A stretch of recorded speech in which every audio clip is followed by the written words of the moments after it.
বাজি ফাটানোয় প্রতিবেশীদের মারধর পুলিশ সুপারের। নজর রাখবো কোচবিহারের দিকে। বাজি ফাটানোয় বাঁশ দিয়ে মারধরের অভিযোগ।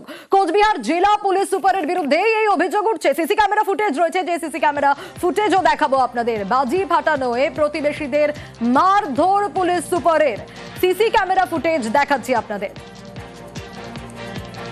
কোচবিহার জেলা পুলিশ সুপারের বিরুদ্ধে এই অভিযোগ। আর পুলিশ সুপারের লাঠি পেটায় কয়েকজন আহত বলেও দাবি করছেন স্থানীয়রা।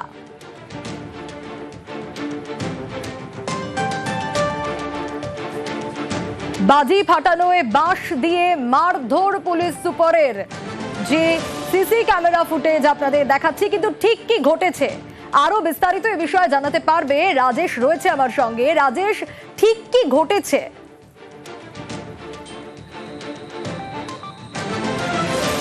দেখো, কোচবিহারের ৯ নম্বর ওয়ার্ডে পুলিশ সুপারের বাংলো এলাকার ঘটনা। কালীপুজোর রাতে বাজি ফাটানোকে কেন্দ্র করে এই সমস্যার সূত্রপাত। যেটা অভিযোগ হচ্ছে যে বাজি ফাটানোয় কোচবিহার জেলা পুলিশ সুপার তাদেরকে মারধর করে প্রতিবেশীদের, এবং এর ফলে কিন্তু বেশ কয়েকজন আহত হয়।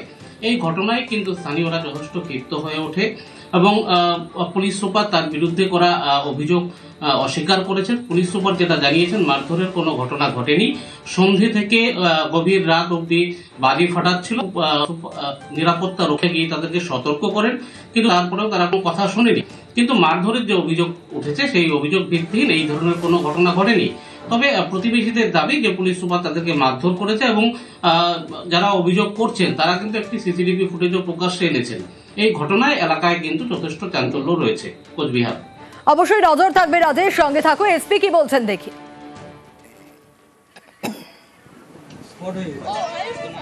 তো বাচ্চা মানুষ নর্মালি ফোটাচ্ছিল, ওনার যদি সেখানে অসুবিধা হয়ে থাকে বা ওনার কুকুরের অসুবিধা হয়ে থাকে, সেটা উনি এসে একবার কমসে কম বলতে পারতেন। উনি নর্মাল হাফ প্যান্ট, স্যান্ডো গেঞ্জি আর মাথায় ওটা ফাটতি বলে, যেটা মানুষ গুন্ডা মাস্তানরা পরে, উনি লাঠি চার্জটা কি করে করে? উনি ওই চেয়ারে বসে আছে সেটা সবাইকে সুরক্ষা দেওয়ার জন্য, সেটার অপব্যবহার করে গুন্ডা মাস্তানি করে মানুষের বাড়িতে গিয়ে ভাঙচুর বা মানুষের বাচ্চাকে, বাড়ির বউকে গায়ে হাত তোলার জন্য নয়। নিশ্চয়ই আমরা তো কোনো রকম ক্রিমিনাল অফেন্স করিনি। গাড়িগুলো ভাঙছে, যাকে পাচ্ছে, এমনকি রাস্তা দিয়ে লোক যাচ্ছে তাদেরকে অবধি বেধড়ক মার মারছে। আমাদের দেশের আইনি শাসন ব্যবস্থা কিরকম? সন্ধ্যে থেকে তারা বাজি ফাটাচ্ছে বিভিন্ন সময় তাকে বারণ করা হয়েছে, আমার গার্ড গিয়ে বারণ করেছে। এই আমরা ভাবছি এই শেষ হবে রাত 10টা নয় 11টা নয় 1টা অবধি ফাটিয়ে যাচ্ছে কন্টিনিউয়াস। তারপরে গিয়ে তাকে বলা হয় যে আপনারা এ করবেন না। কোনো মারধরের কিছু ঘটনা ঘটেনি। আপনাদের আমি দেখাতে পারবো যে আমার রেসিডেন্সের মধ্যে পর্যন্ত বাজি ফাটিয়েছে। দেখা যাচ্ছে স্যার যে এরকম লাঠি দিয়ে আপনি এক মহিলাকে মারছেন। না, এরকম কোনো ঘটনা হয়। স্থানীয় বাসিন্দাদের অবরোধ বিক্ষোভ খবর পেয়ে এলাকায় কোতোয়ালি থানার পুলিশ পৌঁছয়। কিন্তু আমরা অভিযোগকারীর বক্তব্য শুনছিলাম, আর তার পাশাপাশি এসপির কথাও শুনলাম। রাজেশের কাছে আরো একবার যাব। রাজেশ, অভিযোগকারীর বক্তব্য শুনলাম, বিক্ষোভের যে ছবি আমরা দর্শকদের দেখাচ্ছি, লাঠি চার্জ সামলাতে, পরিস্থিতি সামলাতে লাঠি চালায় কোতোয়ালি থানার পুলিশ। কিন্তু এরপর এসপির বক্তব্য আমরা শুনলাম, এরপর কি হলো? দেখো, এই ঘটনাকে কেন্দ্র করে কিন্তু প্রতিবেশীরা যথেষ্টই ক্ষিপ্ত হয়ে পড়েছিল, এবং এই ঘটনার প্রতিবাদ জানাতে কোচবিহারের রেলঘুমটি এলাকায় পথ অবরোধ করে বিক্ষোভ দেখাতে থাকেন। এবং এই কোতোয়ালি থানার বিশাল পুলিশ বাহিনী ঘটনাস্থলে যান, এবং যারা বিক্ষোভ অবরোধ করছিল তাদেরকে হঠাৎ কিন্তু শেষ পর্যন্ত লাঠিচার্জ করতে হয়েছে। এবং এই ঘটনায় কিন্তু লাঠিচার্জের পর কিন্তু অবরোধ উঠিয়ে দেওয়া হয়েছে, এবং যে একটা প্রতিবাদ এবং বিক্ষোভের পরিস্থিতি তৈরি হয়েছিল তাদেরকে সামাল দিতেই এই লাঠিচার্জ বলে জানা গেছে। বেশ,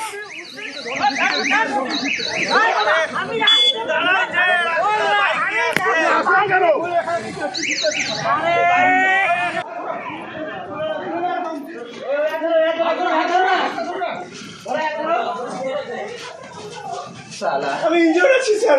ইনজুর আছো? হ্যাঁ, তুমি রোড ব্লকেট করছো। হ্যাঁ, আইন মেনে।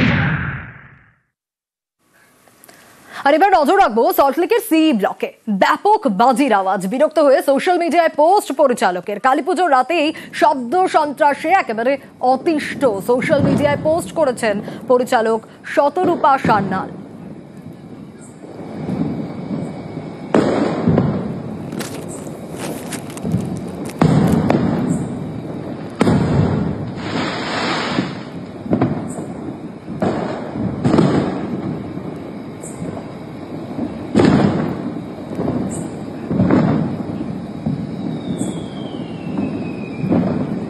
সোশ্যাল মিডিয়ায় পোস্ট পরিচালক শতরূপা সান্যালের।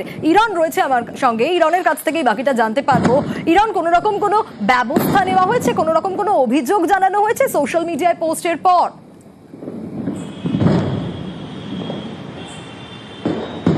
দেখো, কালী পুজোর রাতে অর্থাৎ দীপান্বিতা অমাবস্যার রাতে শহরের বিভিন্ন জায়গায় বাজির শব্দবাজির তাণ্ডব বা তার যথেচ্ছ প্রভাব সেটা আমরা দেখতে পেয়েছি এবং সেটা দেখাও গেছে। বিভিন্ন মানুষ তারা বিভিন্নভাবে সোশ্যাল মিডিয়ায় লিখেছেন।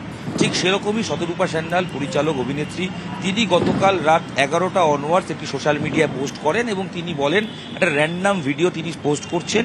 রাত যত বাড়ছে সল্টলেকের বিভিন্ন অঞ্চলে শব্দবাজির দাপট দেখা যাচ্ছে, যথেচ্ছ তার প্রভাব দেখা যাচ্ছে এবং সচেতনতার অভাব, এই বার্তাটা তিনি তুলে ধরেন এবং তিনি স্পষ্ট করে বলেন যে 30 সেকেন্ডের র্যান্ডাম ভিডিও, তাতে যতটা শব্দ শোনা যাচ্ছে এটা একটা জাস্ট চূড়ামাত্র, হিমশৈলের চূড়ামাত্র, কারণ রাত যত এগিয়েছে তত এই শব্দ দেখা গেছে বা শোনা গেছে। এরপর প্রশাসনের তরফ থেকে আলাদা করে ওনার সঙ্গে কোনো যোগাযোগ আজকে করা হয়নি, তবে যেটা সূত্রের খবর, প্রশাসন গতকালের রাতের পর আজকে তারা যথেষ্ট সক্রিয় হয়েছেন। তারা বিভিন্ন জায়গায় খোঁজ করছেন যে এরকম শব্দবাজি কোন কোন জোনে ফেটেছিল, বিশেষ করে যেখানে জানা যাচ্ছে গড়িয়াহাট রয়েছে, যাদবপুর অঞ্চল রয়েছে, রাজারহাট নিউটাউন রয়েছে, সল্টলেক রয়েছে, এই অঞ্চলগুলোতে শব্দবাজির প্রভাব অনেকটা বেশি ছিল। তো সেই জায়গাগুলোতে যাতে আজকে যার কোনো সেরকম পুনরাবৃত্তি না হয় সে ব্যাপারে কিন্তু প্রশাসন তারা চেষ্টা করছেন এবং তারা সক্রিয় বলেই জানা যাচ্ছে। তবে শতরূপা সান্যাল তিনি যেটা বলছেন যে সল্টলেক অঞ্চলে প্রচুর বয়স্ক মানুষ থাকেন। শতরূপা সান্যালের কি অভিযোগ দর্শকদের শোনায়। প্রথম কথা হচ্ছে যে তাহলে এগুলো বিক্রি হচ্ছে, কোথাও তো প্রোডাকশন হচ্ছে। আইন করা হয়েছে যে একটা নির্দিষ্ট ডেসিবেলের উপরে যাবে না, সেসবের কোনো তোয়াক্কা নেই। এগুলো কে পরীক্ষা করবে? পরীক্ষা করার জন্য একটা সেল নিশ্চয়ই আছে, সিস্টেম নিশ্চয়ই আছে, সেটা কোনো কাজ করছে না। বেরিয়ে দেখতে পাচ্ছি আকাশটুকুনি যেখানে সেখানে একটা ঝিলিক দিয়ে উঠছে, তারপরে দাম দুম করে শব্দ। আমার বাড়ির উল্টো দিকে এক বৃদ্ধা থাকেন, আমার ডান দিকের বাড়ি, বাঁ দিকের বাড়ি, ওপরতলায় যারা থাকেন তারা প্রত্যেকে বৃদ্ধা এবং প্রত্যেকেই অসুস্থ। এই মানুষগুলোর কথা কেউ ভাবলো না? রাত্রি 1টা, 1:30, 2টো, 2:30 কোনো বিরাম নেই। মানুষ তার প্রতিবেশীর প্রতি সদয় হোক, শিশু, বৃদ্ধ, এদের প্রতি একটু করুণা রাখুক মনের ভেতরে। এই যেটা হচ্ছে না, এটা মানুষের কাজ না। শুধু কি সল্টলেক না, বাগবাজারেও এরকমই অভিযোগ উঠে আসছে। অভিনেতা সুরজিৎ বন্দ্যোপাধ্যায় তিনিও অভিযোগ করেছেন। শ্যামপুকুর থানায় যোগাযোগের চেষ্টাও করেন অভিনেতা, কারণ শব্দবাজিতে অসুস্থ হয়ে পড়েন। শব্দবাজির আওয়াজে অসুস্থ সুরজিৎ বন্দ্যোপাধ্যায়। শ্যামপুকুর থানায় যোগাযোগের চেষ্টা অভিনেতার, সোশ্যাল মিডিয়ায় পোস্ট তার। 100 ডায়াল করেও শেষমেশ অভিযোগ অভিনেতা। রাত 12টার পর কিছুটা শব্দবাজির আওয়াজ কমে। চিকিৎসকের পরামর্শে ওষুধও খান তিনি। কালীপুজোয় বাগবাজার স্ট্রিটে শব্দবাজির রমরমার একই অভিজ্ঞতা প্রতিবেশী সুকুমার রক্ষিতেরও। রাত্রির 12টা তখন একটা বিভৎস শব্দ হচ্ছে, বিকট শব্দ এই চারপাশ থেকে হচ্ছে। আগে 32 নম্বর ফ্ল্যাটের ছাদের ওপর হচ্ছিল, একদম নিকটে ফাটছে বাগবাজারে। আমি শুধু এইটুকুই দিয়েছিলাম যাতে ওটা ওদের কাছে পৌঁছয় যদি, কারণ আমি 100 নম্বরে বারবার ফোন করে যাচ্ছিলাম, কিন্তু ভীষণ এনগেজ। আমার মনে হচ্ছিল সারা শহরের মানুষই বোধহয় তাদের অভিযোগ জানাচ্ছেন, তার জন্যে তাদের আমি পাচ্ছিলাম না। ফলে আমি আজও ভয়ার্ত, আমি আজও পুলিশের কাছে, যেহেতু আমি স্বার্থপর আত্মকেন্দ্রিক মানুষ, কিন্তু আজকে দয়া করে যদি একটু সচেতন হন, কারণ এই বাজি ফুরোয়নি, এ বাজি আজও আবার সন্ধ্যেবেলা থেকে বিকট শব্দে বাজবে। তো সেইটা যাতে না বাজে তার জন্যে আপনারা একটু সক্রিয় হন যদি, তাহলে ভালো হয়। 12টার সময় যখন পুষ্পাঞ্জলি দিচ্ছি, এত জোরে জোরে বাজি ফুটছে যে পুষ্পাঞ্জলির মন্ত্র ঠিক শোনা যাচ্ছে না, তাও মাইকে করে বলছে। যখন আমি আবার বাড়ির দিকে যাচ্ছি তখন 1টা বাজে, তখন দেখি রাস্তা পুরো ধোঁয়ায় ধোঁয়া, চোখ জ্বালা করছে।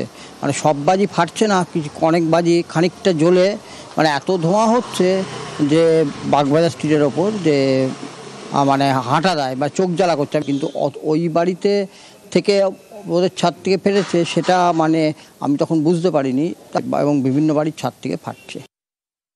আপনাদের এখানে কি বাজি ফেটেছে কালকে? হতে পারে, নিশ্চয়ই বাজি ফেটেছি, না হলে তো উনি বলবেন না। কালকে পুলিশ এসেছিল, ওই জন্য তো। পুলিশ এসেছিল? হ্যাঁ। কখন এসেছিল? রাত্রিবেলা পুলিশ 11টার সময় এসেছিল। তারপরে হয়তো নিশ্চয়ই ফেলেছি, নাহলে তো সুরজিৎ করবে না। পুলিশ আসার পর পুরো একদম কমে গেছে। নেতা সুরজিৎ বন্দ্যোপাধ্যায়ের অভিযোগের পর শ্যামপুকুর থানা থেকে পুলিশ আসে ৩২ নম্বর বাগবাজার স্ট্রিটের বাড়িতে এবং তারপর সেই বাজি ফাটানো বন্ধ হয় বলে স্থানীয় বাসিন্দাদের দাবি। তবে সুরজিৎ বাবুর আবেদন যে আজও দীপাবলির রাতে যেন এই শব্দবাজির আতঙ্ক না থাকে, সেই আবেদন পুলিশ প্রশাসনের কাছে করেছেন তিনি। এখন দেখার আজ দীপাবলির রাত কেমন কাটে।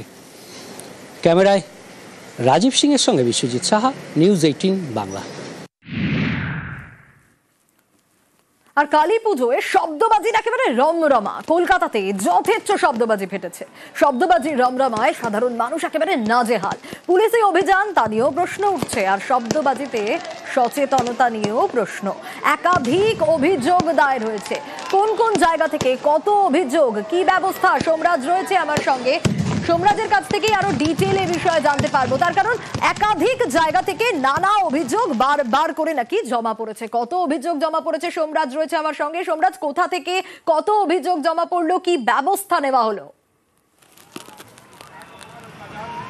দেখো, প্রথমত তোমাকে জানিয়ে রাখি, আজ দুপুরের পর থেকে দেখা যাচ্ছে কলকাতা সহ তার সংলগ্ন এলাকায় বায়ু দূষণ মাত্রার পরিমাণ অনেকটাই বেশি।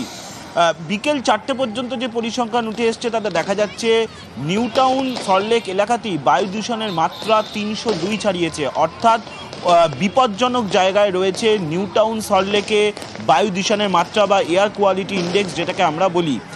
এছাড়াও দেখা যাচ্ছে কলকাতার বিশেষ করে বালিগঞ্জ চত্বর এবং তার সঙ্গে ভিক্টোরিয়া মেমোরিয়াল, ফোর্ট উইলিয়াম, এই এলাকাগুলিতেও বায়ু দূষণের মাত্রা 250 ছাড়িয়েছে। পরিবেশ দপ্তরের আধিকারিকরা বলেন যে কলকাতাতে সাধারণত 0 থেকে 100-র মধ্যে বায়ু দূষণের মাত্রা থাকলে তাহলে সেটি সন্তোষজনক বা ভালো হয়, কিন্তু দেখা যাচ্ছে আজ দুপুর 2টোর পর থেকে বায়ু দূষণের মাত্রা অত্যন্ত বাড়তে শুরু করেছে। গতকালও দেখা গেছিল কলকাতা এবং শহরতলির কয়েকটি এলাকায় বায়ু দূষণের মাত্রা অত্যন্ত বেশি ছিল। কোনো কোনো এলাকায় বায়ু দূষণের মাত্রা 350 পর্যন্ত ক্রস করেছিল। এক্ষেত্রে মনে করা হচ্ছে আজকে একটা চ্যালেঞ্জ পুলিশ প্রশাসনের কাছে। তার কারণ একদিকে যেখানে শব্দবাজির রমরমা আছে, তেমনি শব্দবাজির দরুন বায়ু দূষণের মাত্রাও কিন্তু প্রচুর পরিমাণে বাড়ছে কলকাতা এবং তার শহরতলিগুলিতে, বিশেষ করে শহরতলির কয়েকটি মিউনিসিপ্যালিটি এরিয়াতে। আর তা নিয়েই উদ্বেগ রয়েছেন পরিবেশ দপ্তরের আধিকারিকরা। যদিও কিছু কিছু পকেটে বলা হচ্ছে বায়ু দূষণের মাত্রা অত্যন্ত বেশি। একেবারে উদ্বেগে রয়েছেন পরিবেশ দপ্তরের আধিকারিকরা, সেটাই তো স্বাভাবিক, কারণ মাত্রা ছাড়া দূষণ। আমাদেরকে লক্ষ্যমাত্রা একটা ঠিক করে দেওয়া হয়েছিল যে 2017 সালে তোমার দূষণের মাত্রা যেখানে ছিল 2026 সালের মধ্যে তা তোমাকে 40% কমাতে হবে। সেই টার্গেট ফুলফিল করতে গিয়ে PM10 1 ঘনমিটারে ছিল 147 মাইক্রোগ্রাম, সেটা এখন কমে হয়েছে 94।